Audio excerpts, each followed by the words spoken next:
पशुओं की दशा सुधारने के उपाय।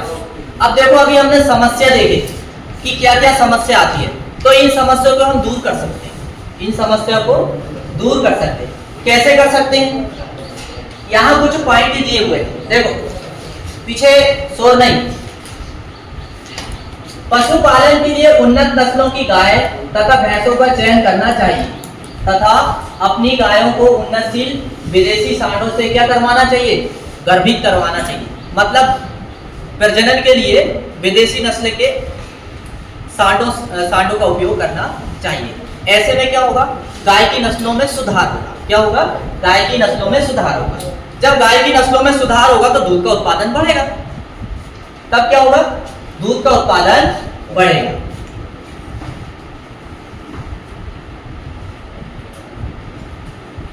चारागाहों का समुचित प्रबंध होना चाहिए। चारागाह मतलब समझते ना, जहां पर पशुओं को चराने का कार्य किया जाता है। चलो, गांव में पशु को चराने के लिए ले जाते ही नहीं। हाँ, तो वो चारागाह की समुचित व्यवस्था होनी चाहिए। हरे चारे की व्यवस्था भी होनी चाहिए। पशुओं के लिए उत्तम राशन की व्यवस्था होनी चाहिए। ये 4 पॉइंट आप याद रख लीजिए पेपर की दृष्टि से। समझ गए? पेपर की दृष्टि से ये 4 पॉइंट याद रखिए। चारागाह का समुचित प्रबंध होना, हरे चारे की व्यवस्था होना, पशुओं के लिए उन्नत राशन की व्यवस्था होना। थोड़ा सा और समझ लीजिए। पशु स्वास्थ्य संबंधी जानकारी एवं संक्रमण रोगों की रोकथाम की अच्छी व्यवस्था होना चाहिए। संक्रामक एवं घातक रोगों के लिए टीकों का निर्माण एवं संगठन, टीकाकरण अभियान होना चाहिए।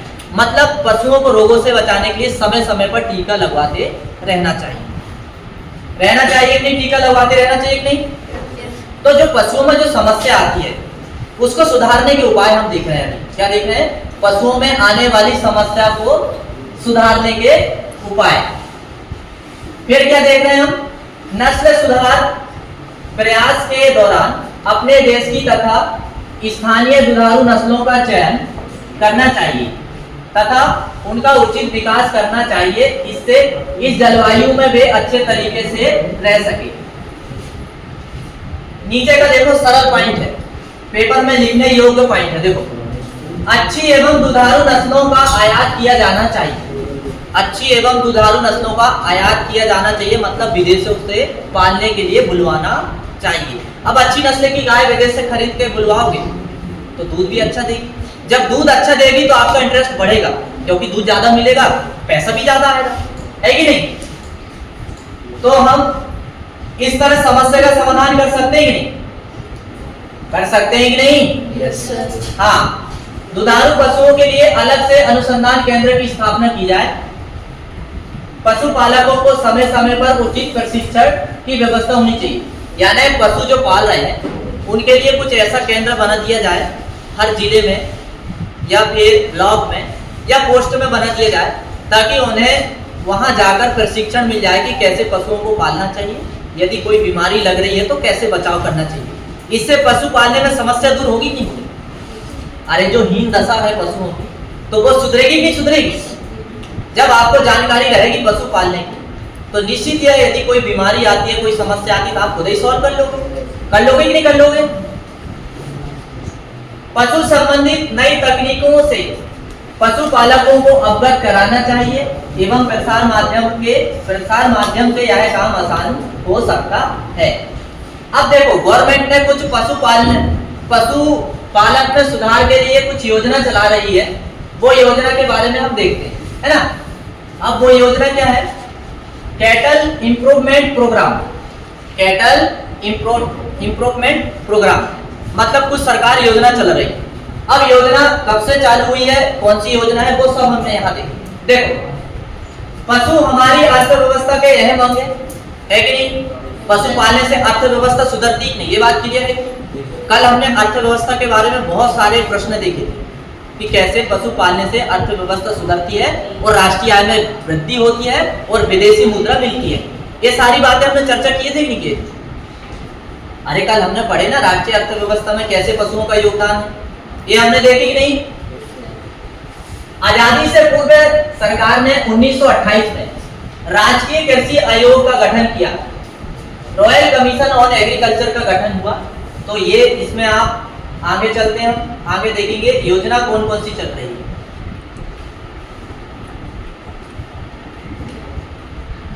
योजना के बारे में हम देखेंगे। पहली योजना है केंद्रीय ग्राम योजना। कौन सी योजना? केंद्रीय ग्राम योजना, की विलेज सेंटर। ये पेपर में ये प्रश्न आता है और क्या पूछता है, केंद्रीय ग्राम योजना के बारे में बताएं, इसके बारे में आता है। तो ऊपर से हम देखेंगे, यहां से आजादी के पश्चात, मतलब जब हमारा देश आजाद हुआ था 1947 में, उसके पहले ही यह योजना चालू हो गई।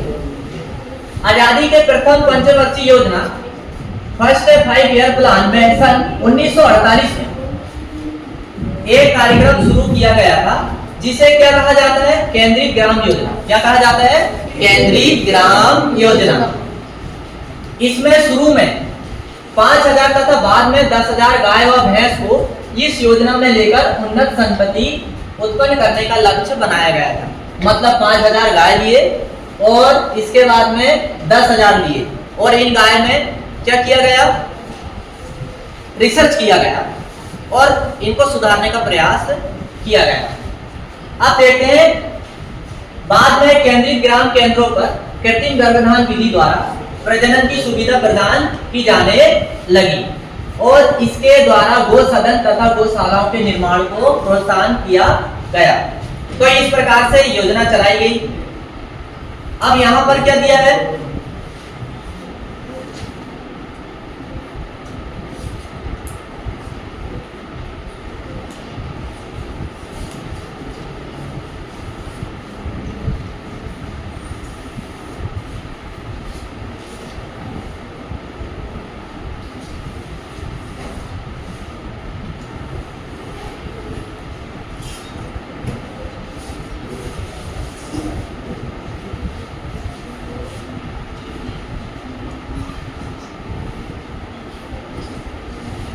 अब हम देखेंगे योजना कहाँ है, योजना कहाँ पे है, योजना केंद्रीय ग्राम योजना और केंद्रीय ग्राम।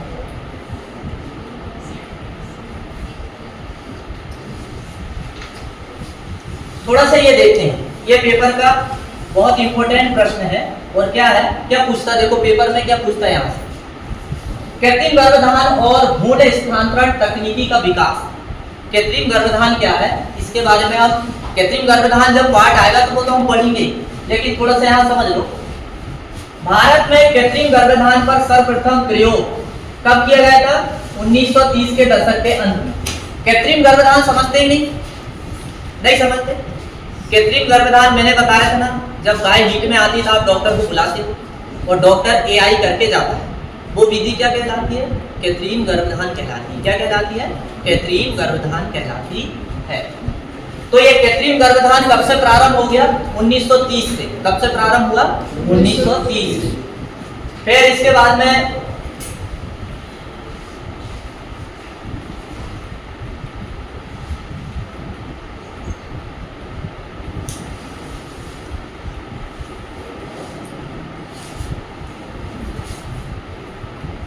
अब कुछ सारणी देखते हैं हम, और इसमें देखेंगे कि कौन सी गाय कितना लीटर दूध देती है।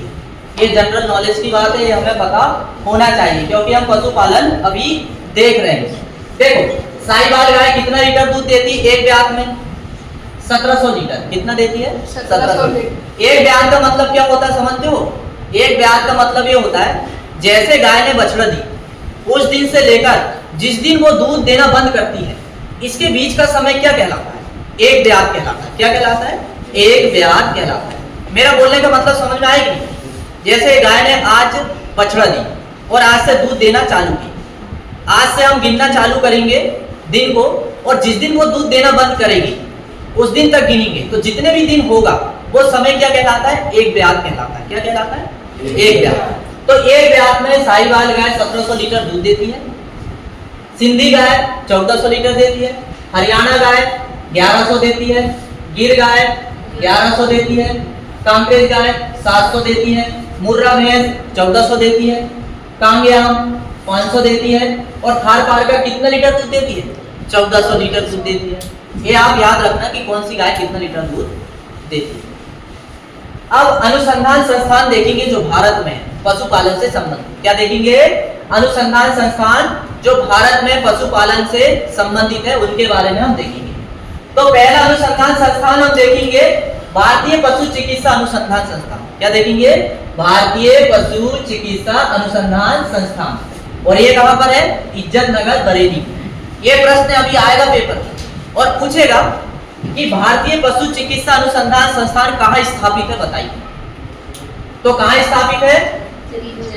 इज्जत नगर बरेली। कहां पर है? इज्जत नगर बरेली। और इसे इंग्लिश में कैसे पढ़ेंगे?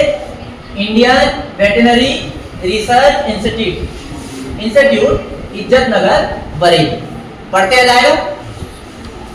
अब इसके बाद में दूसरा संस्थान देखो कौन सा है। दूसरा जो संस्थान है वो क्या है? भारतीय कृषि अनुसंधान संस्थान। कौन सा है? भारतीय कृषि अनुसंधान संस्थान। ये कहां पर है? पूसा, नई दिल्ली में। कहां पर है? पूसा, नई दिल्ली। ये आपको याद रखना पड़ेगा क्योंकि पेपर में यहां से विकल्प सतत ऐसे बनते हैं, ठीक है। फिर इसके बाद में क्या दिया है?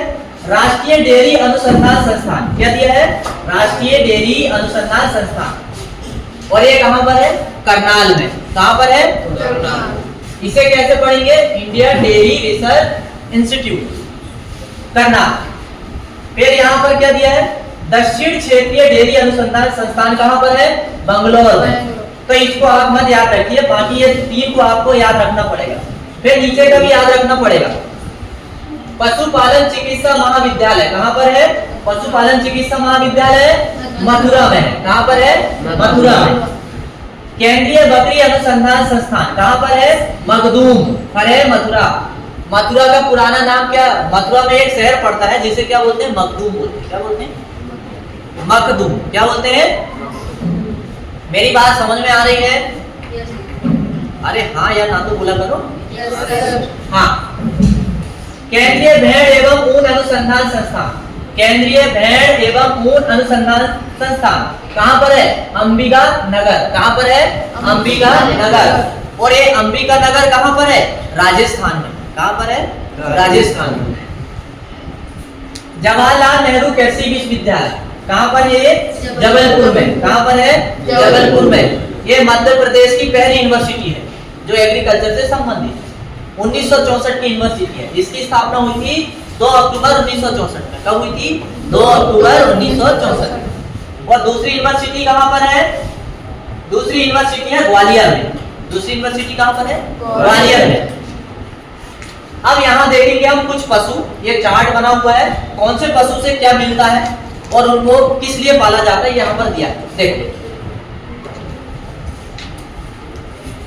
दुधारू पशु गाय, भैंस, बकरी, इनसे दूध मिलता है, दूध के लिए पाले जाते हैं। मांस के लिए बकरी, भेड़, भैंसा, मुर्गी, ठीक। चर्म और फर के लिए मैंने बताया था ना, चमड़ा और फर। भेड़ और बकरी। अंडे के लिए मुर्गी और बतख। बोझ ढुलाई के लिए बैल, भैंसा। यातायात के लिए घोड़ा और ऊंट। अब चारे की कमी के कारण क्या देखेंगे? अब चारे की कमी के कारण हम पशुपालन करते हैं तो चारे की कमी आती है कि नहीं आती? तो वो कमी का कारण हम देखेंगे। तो हम बहुत शॉर्ट समय में समझ लेते हैं। चारे की कमी के कारण पशु संख्या का अधिक होना। पहली समस्या क्या है? पशु संख्या का अधिक होना। मतलब ये हुआ कि हमारे किसान भाई जो है, जो पशु दूध भी नहीं देते उनको भी पाल के रखते हैं। तो ऐसे पशु को तो बेच देना चाहिए। अब ऐसे पशु को बेच दोगे तो क्या होगा? कम चारा में बाकी जो पशु बचे उनका पालन पोषण अच्छे से होगा नहीं होगा, लेकिन वो फिर भी पालते रहते। तो ये भी एक समस्या है। हमारे देश में पशुओं की संख्या विश्व के कुल पशुओं की 1/4 भाग है। अतः इतने बड़े पैमाने पर पर्याप्त चारा उपलब्ध कराना क्या है? कठिन है। फिर दूसरी समस्या क्या है? ये याद रखना, पेपर में ये प्रश्न भी आता है और पूछता है चारे की कमी के कारण, भारत में चारे की कमी के कारण बताओ। भारत में चारे की कमी के कारण बताओ, ऐसा पूछता है। तो पहली कमी क्या है? पशु संख्या का अधिक होना। पशु संख्या का अधिक होना। दूसरा क्या है? पशु चारागाह या उपजाऊ भूमि का कम होना। चारागाह समझते नहीं, पशुओं को चराने के लिए खाली जगह आज बची है क्या पशु को चराने के लिए खाली जगह, तो ये कमी के कारण भी चारा हमें कम उपलब्ध हो पाता है। तीसरा कारण क्या है, देखो ये यदि हम टेबल में देखें तो सबसे ज्यादा पशु को चराने की जगह कहां पर है, नागालैंड में। कहां पर है, नागालैंड भारत का पूर्वी राज्य है कि नहीं, पूर्वी राज्य भारत का, तो वहां पर जो है पहाड़ जंगल पहाड़ बहुत ज्यादा है, तो वहां पर खेती ज्यादा ना होकर पशुपालन ही ज्यादा होता है, क्योंकि जंगल पहाड़ ज्यादा है तो पशु के लिए अच्छा चारा मिल जाता है कि नहीं। फिर इंग्लैंड वो नागालैंड बोल रहा हूं यहाँ, इंग्लैंड दिया, सॉरी क्या दिया है, इंग्लैंड।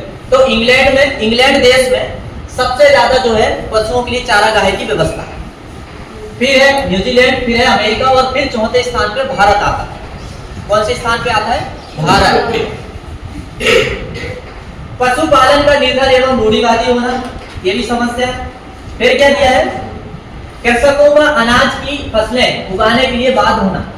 कहने का मतलब यह है आज का किसान जो है क्या काम करता है, बहुत लालची हो गया। कैसे, पशुपालन के लिए वो इतनी 1 फुट जगह भी नहीं छोड़ेगा, उसे भी जुताई करके उसे फसल उगाने के लिए बनाकर और वहां से चारा खत्म कर देगा। तो ऐसे में चारे की समस्या एक मेड़ रहती थी पहले बहुत चौड़ी चौड़ी खेतों में, आज रहती है क्या, तो मनुष्य लालची हुआ नहीं हुआ। अब जब चारा के लिए आप मेड़े ही बचने दे रहे हो, बीच में जो खालिस्तान रहती है बॉर्डर, चारा कहां से मिलेगा, तो ये भी एक समस्या का कारण है कि नहीं है। तो वही यहाँ पर वही दिया है, कृषक का अनाज की फसलें अधिक उगाना, कृषक का अनाज की फसलें अधिक उगाना और चारे के लिए भूमि को कम छोड़ना, यही लिखा है यहाँ पर। पशु हिंसा का प्रतिबंध, समुचित सिंचाई के साधन। अब चारे की समस्या कैसे हल कर सकते हो भाई, कैसे हल कर सकते हो चारे की समस्या, आप लोग यदि पशुपालन करोगे तो चारे की समस्या कैसे हल करोगे, तो आप क्या बनाओ पता, साइलेज और हे चारा बनाओ। क्या बनाओ, साइलेज और हे चारा। क्या बनाना आपको, साइलेज और हे चारा। साइलेज किसे कहते हैं, साइलेज जो है ना मक्का और ज्वार को उगाते हैं पहले, और फिर उनको जो है हरी अवस्था में काटकर एक बॉक्स में वायु रहित रख के फिर वो चारों को तैयार करते हैं। ऐसा चारा क्या कहलाता है, साइलेज कहलाता है। क्या कहलाता है, साइलेज। समझ